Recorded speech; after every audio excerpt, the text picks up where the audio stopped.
ಘೋಷಣೆ ಮಾಡಿದ್ದು 5 ಗ್ಯಾರಂಟಿ ಮತ್ತೊಂದು 6ನೇ ಗ್ಯಾರಂಟಿ ಕೊಡುವ ಮೂಲಕ ಇದೀಗ ಹಾವೇರಿ ಜಿಲ್ಲೆಯಲ್ಲಿ ರಾಜ್ಯ ಸರ್ಕಾರ ಸಾರ್ಥಕ ಸಾಧನಾ ಸಮಾವೇಶಕ್ಕೆ ಸಜ್ಜಾಗಿದೆ.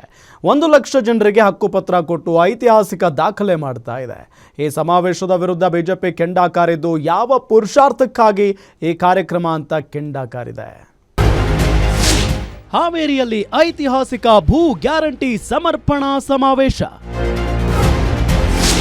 ಸರ್ಕಾರದ 1000 ದಿನಗಳ ಕರಾಳ ದಿನಗಳು ಎಂದ ಬಿಜೆಪಿ. ಕಾಂಗ್ರೆಸ್ ಗ್ಯಾರಂಟಿಗಳ ಮೂಲಕ ಅಧಿಕಾರಕ್ಕೆ ಬಂದು 1000 ದಿನಗಳನ್ನ ಕಂಪ್ಲೀಟ್ ಮಾಡಿದೆ. ಅದಕ್ಕಾಗಿಯೇ ಹಾವೇರಿಯಲ್ಲಿ ಬೃಹತ್ ಸಮಾವೇಶಕ್ಕೆ ಸಜ್ಜಾಗಿದೆ.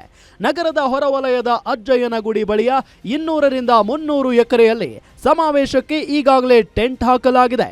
ಈ ಕಾರ್ಯಕ್ರಮದಲ್ಲಿ ಸರ್ಕಾರದ 6ನೇ ಗ್ಯಾರಂಟಿಯಾಗಿ ಭೂ ಗ್ಯಾರಂಟಿ ಸಮರ್ಪಣಾ ಸಮಾವೇಶ ಮಾಡುವ ಮೂಲಕ 1 ಲಕ್ಷ ಫಲಾನುಭವಿಗಳಿಗೆ ಹಕ್ಕುಪತ್ರ ಕೊಡಲು ಮುಂದಾಗಿದೆ. ಆದರೆ ಈ ಸಮಾವೇಶಕ್ಕೆ ಬಿಜೆಪಿ ನಾಯಕರು ವ್ಯಂಗ್ಯವಾಡಿದ್ದಾರೆ. ಕಾಂಗ್ರೆಸ್ ಸರ್ಕಾರ ಇಷ್ಟು ದಿನ ಏನೂ ಸಾಧನೆ ಮಾಡಿಲ್ಲ, ಎಲ್ಲ ಅಕ್ರಮದಲ್ಲೇ ತೊಡಗಿದೆ ಅಂತ ಹೇಳಿದ್ದು ಯಾವ ಪುರುಷಾರ್ಥಕ್ಕಾಗಿ ಈ ಕಾರ್ಯಕ್ರಮ ಮಾಡ್ತಿದ್ದಾರೆ. ರಾಜ್ಯದಲ್ಲಿ ಸಿಎಂ ಯಾರು ಅಂತ ಯಾರಿಗೂ ಗೊತ್ತಿಲ್ಲ. ಸಿಎಂಗೆ ಈ ಬಗ್ಗೆ ಫ್ರಸ್ಟ್ರೇಷನ್ ಆಗಿದೆ.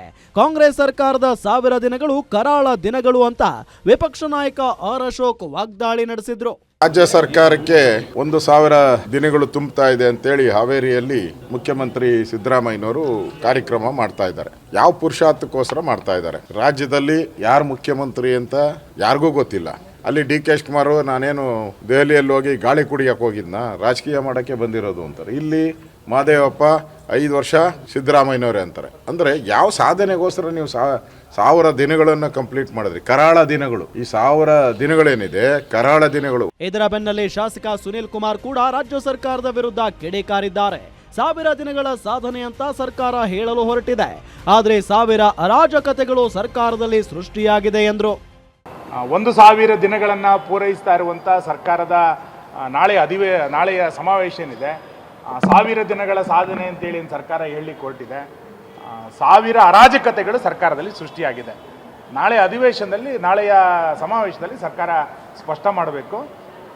ಮಧುಸೂದನ್ ಅವರ ವರದಿಯನ್ನು, ಜಾತಿ ಗಣತಿ ಹೆಸರಿನಲ್ಲಿ ನಡೆದಂಥ ಆರ್ಥಿಕ ಮತ್ತು ಸಾಮಾಜಿಕ ಸಮೀಕ್ಷೆಯ ವರದಿಯನ್ನು ಸರ್ಕಾರ ಯಾವತ್ತು ಪ್ರಕಟ ಮಾಡುತ್ತೆ, ಆ ಪ್ರಕಟೆಯ ಅಂಕಿಅಂಶಗಳ ಆಧಾರದಲ್ಲಿ ಬಜೆಟ್ ನಡೆಯುತ್ತೋ ಅಥವಾ ಆ ಬಜೆಟ್ಟಿಗೂ ಅದಕ್ಕೂ ಸಂಬಂಧ ಇಲ್ಲವೋ ಅನ್ನುವಂಥದ್ದನ್ನು ನಾಳೆಯ ಹಾವೇರಿ ಸಮಾವೇಶದಲ್ಲಿ ಸರ್ಕಾರ ಸ್ಪಷ್ಟ ಮಾಡಿದರೆ ಬಜೆಟ್ಟಿಗೆ ಒಂದು ದಿಕ್ಕು ಸಿಗುತ್ತೆ ಅಂತ ಅನ್ಕೊಳ್ತೇನೆ. ಸಾರ್ಥಕ 1000 ದಿನಗಳ ಪೂರೈಸಿದ ಸಂಭ್ರಮ ಒಂದು ಕಡೆ ಆದ್ರೆ ಇತ್ತ ಸಿಎಂ ಕುರ್ಚಿಯ ಗುದ್ದಾಟವೂ ಆರಂಭವಾಗಿದೆ. ಸಮಾವೇಶದಲ್ಲಿ ಡಿಕೆ ಶಿವಕುಮಾರ್ ಭಾಷಣ ಯಾವ ರೀತಿ ಇರುತ್ತದೆ ಎಂಬ ಕೌತುಕ ಹೆಚ್ಚಾಗಿದೆ. Ramesh Hunasimarad, Guarantee News, Haveri.